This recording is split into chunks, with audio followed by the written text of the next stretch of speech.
Hello everybody, Colby Cheese here with another build video to show you off one of the characters that I've been testing out for the new leagues. This is actually the build that I plan on using for the brand new challenge leagues that come out, and I am super excited to kind of share some of my thoughts with you on how the build's going to work out and the different variations of the build that I've kind of tested out. So far, as you can see, this is going to be a dual totem build, and I want to mention that dual totem builds are pretty fucking awesome. Now, they're definitely not as popular as they used to be. In fact, I've only seen like 1 or 2 people in the entire last 4-month league do any kind of a dual totem build, but it's certainly, in my opinion, at least in this iteration, one of the best builds that you can do as a new player with absolutely no currency whatsoever. And so I'm going to go ahead and explain exactly how I used this build to level up extremely fast. You know, I got to, I think, Merciless and within 5 hours, and I was already getting up to 65 within like another, by like 11 hours, you know, something around that line, I was level 65. So pretty good time, and all of it is due to the fact that Searing Bond, yeah, I know I'm using Flame Totem right now, I'll get to that in a little bit, but Searing Bond is one of the most ridiculous abilities that you can use for leveling up in the game. So just as a note, I'm using Flame Totem right now, so I'm going to go ahead and talk about that first. The cool thing about this particular build that I'm doing with Flame Totems is that it does go along the path of all of the totems that you'll be needing, but it also is very close to all these fire nodes. So, in fact, I haven't even respec completely yet out of Searing Bond, but yeah, I've got all of the fire damage nodes that I'm going to need for this build. The build also mostly takes just, you know, like the cast speed nodes and totem damage nodes and stuff like that. I'm only level 68, so the build is not fully completed yet. I'm definitely going to have more health and stuff like that. So a couple of goals to keep in mind with this particular build in terms of using it in the new leagues, as well as, you know, potentially being for people who have no currency just yet, is that this is going to be a build that is designed to do a lot of damage regardless of your items that you currently possess. And the idea is that you are going to use it to farm currency. So what I'm going to do is I'm going to equip a lot of magic find gear that I find, and I'm going to try and have as much item quantity and item rarity as possible in order to go and kill Piety. And I can go kill Piety right now just fine. I guess I should have done that for the sake of the video, but not a big deal. The idea is I'm going to go kill Piety as fast as possible, over and over and over again, and farm as many items as I can from killing her, or potentially even go kill Dominus. You know, I can do either of those two things. It's not going to be a big deal. I've already seen it work just fine.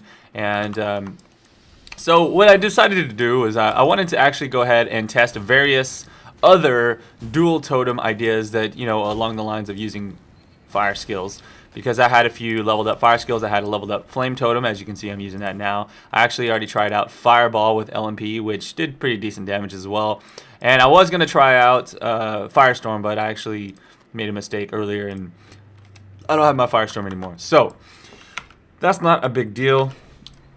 Searing Bond still seems to be like the best skill for pretty much no links. You only need like 3 links to really have it working out correctly. So let's go ahead and I'm going to show you Searing Bond. It's going to be doing a little bit less damage than if I had actually had the burning damage passives. So Searing Bond, I would normally have like Holy Fire and Entropy, but it's not. You'll see it does so much damage even without those nodes. So let's go ahead and pop that bad boy on there. Where do I have it right now? Searing Bond.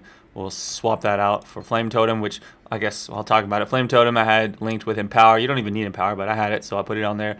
And faster casting, GMP, and Fire Pin, of course. So let's take off Fire Pin. Fire Pin does not work with Searing, and so we'll take that off. Faster casting doesn't really help Searing Bond other than just you putting the totem down quicker. Where is my increased burning damage? There it is. Increased burning damage. And what else can you throw in there? Alright, I don't really have anything else. Now, you can actually throw on a few things with Searing Bond, but I don't really recommend it. A lot of people like to use the Trap Gem. Some people like to use Remote Mine. Those will increase the damage of Searing Bond very dramatically, but it's a lot more annoying to place down, in my opinion. So Searing Bond, booyah, baby. Here we go. Let's get this done. So let's just run around. We're gonna put down some Searing Bond, and right now you'll notice that the damage looks like it's 6,400 and 1699. Whenever I had the burning damage passives, it was around, I think, like 8,000 or something like that. So really strong. It scales extremely well with the passive tree, and it doesn't really scale so well with items, mostly with levels and with the passive tree. And that's what makes Searing Bond so damn powerful. You'll notice I just place the damn thing down and I walk around. I can progress through the game easier than on any other character that I've ever played. Potentially, I think even faster than on, or it's easier to progress than even on my Facebreaker character that was completely twinked out with bot items and things like that, which is bad example anyways, because like I said, this is supposed to be a character that, you know, you will have no items on. So throughout the whole league, you're not gonna have to worry about having multiple 3 or 4 link items and having all kinds of crazy colors on your skill gems. Really, all you need is a Searing Bond and increased burning damage. And eventually you can throw on like a faster casting, you can throw on item rarity, you can throw on an empower once you get that. If you really wanted to, you can go ahead and do a remote mine and place it at your feet. You're just gonna have to run into the mobs. As far as defensive options, you're basically just going to want to run Arctic armor. I actually don't have my Arctic armor on right now. I never got around to picking it up. So my defense right now is pretty shit. I have like no armor, no evasion, no Arctic armor. But that's not a problem with the build. It's just I got lazy and never picked up defenses because I'm just testing different things out. And let's not get to that. I'll talk about what you would really do later. But essentially, Arctic armor is your defense in this build, and then you know you can pick up other defensive options as you see fit. But overall, this is actually really relaxing to me. You just run into rooms.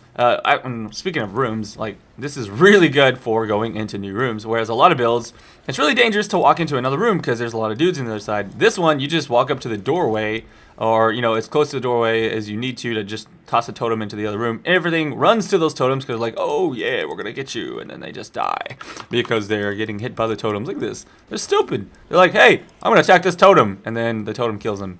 So essentially, you are like a little mini righteous fire thing going on here, you know.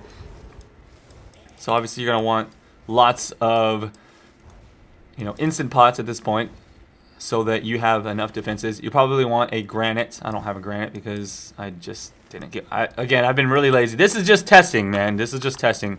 Sorry, I don't have like the full, complete level 78 map version to show you, but I will for the new leagues. Don't worry.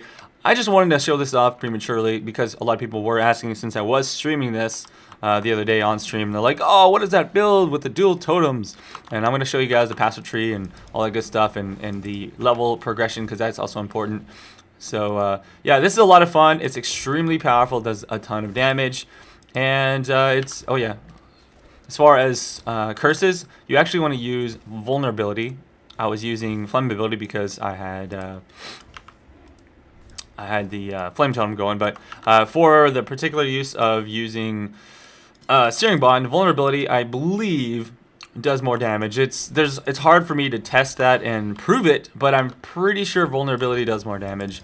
If somebody has the math on why it may not, you can tell me that, but I think that vulnerability is the better choice here. Also, if you're going to be grouping with anyone who does physical damage, then, well, there you go. You're already assisting them even more because they are probably not going to be relying on fire damage. So, there you go. You got Searing Bond, Flame Totem. I actually really enjoyed. I felt like my clear speed with Flame Totem, when I switched over to it, actually went up a little bit.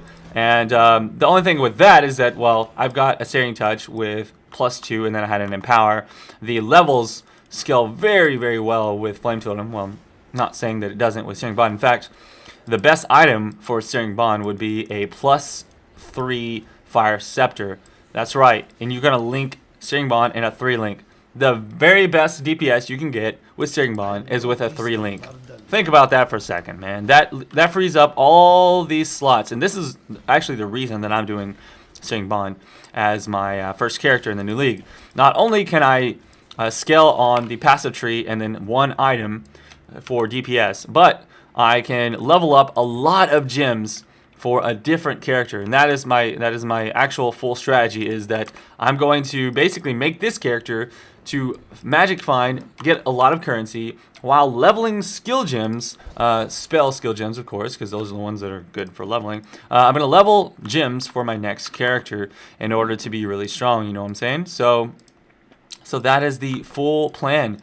I'm gonna just play this character a lot, and it's fun. It's not like I'm gonna hate this character. I actually really enjoy this character a lot, and I look forward to playing it again in the new leagues. But the idea is I'm gonna magic find and get lots of currency and be able to, you know, get things set up for all of my future character projects that I'm gonna be sharing with you guys for the new leagues.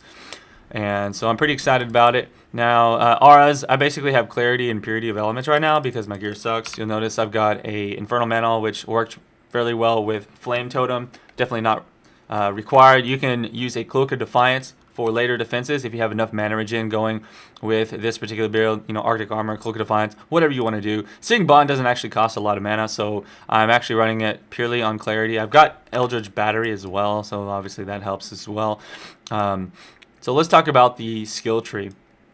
Alright, so if you're going to be doing this with Searing Bond, it's very simple. I'm actually going to map it out for you, and you can see the progression that I take for leveling.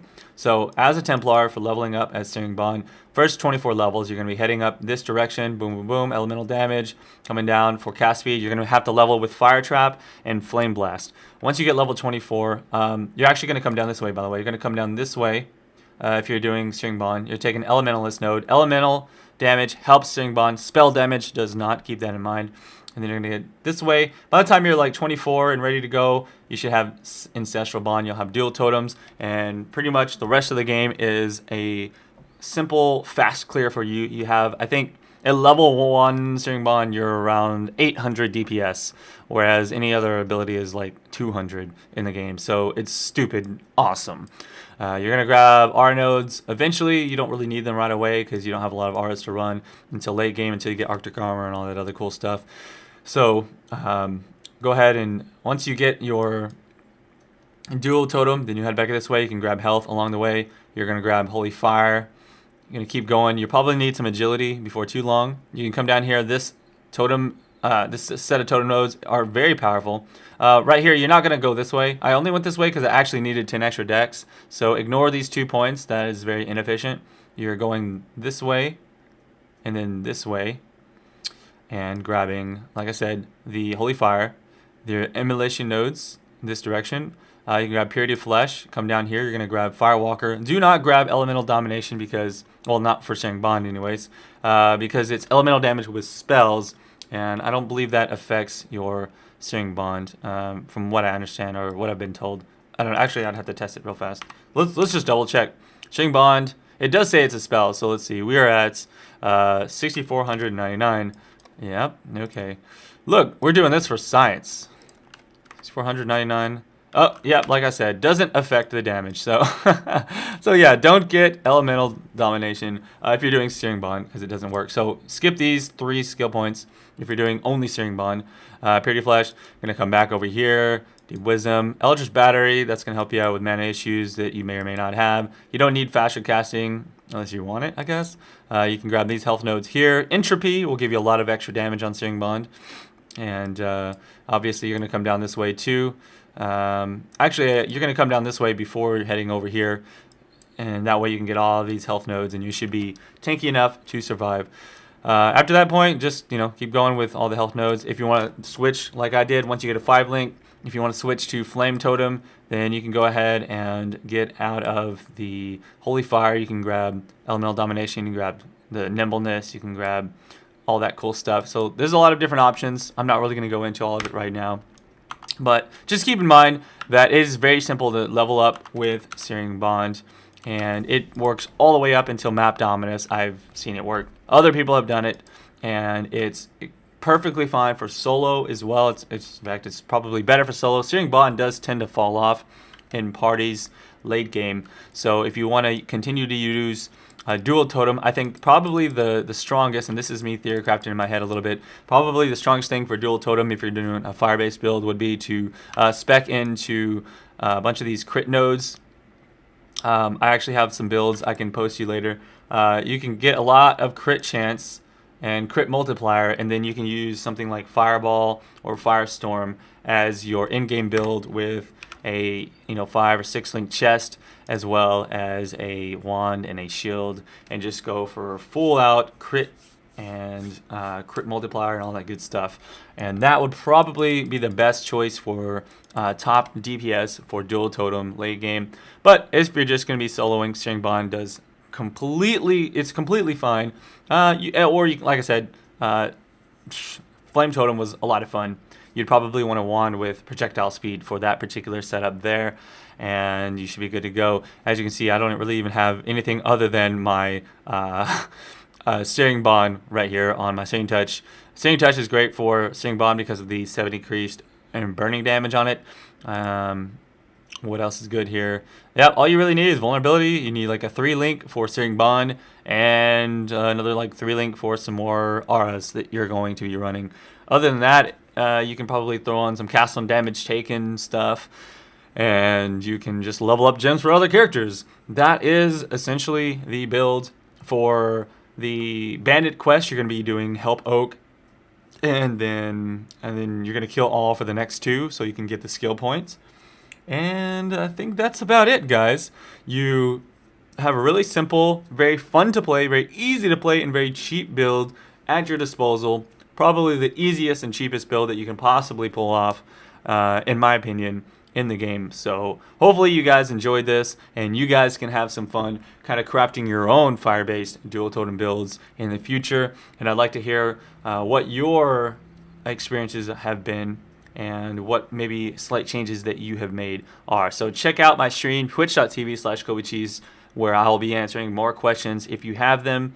And of course, you can share your builds with me, and I'll post my build in the build thread as always. So check the description down below for the link to my thread, my massive thread. Now it's getting much bigger with all of my builds from all my characters. You can check out the most up-to-date version of this particular build in that thread there. So I'll see you guys around for the next one. Thank you so much for watching this video. Peace out, guys.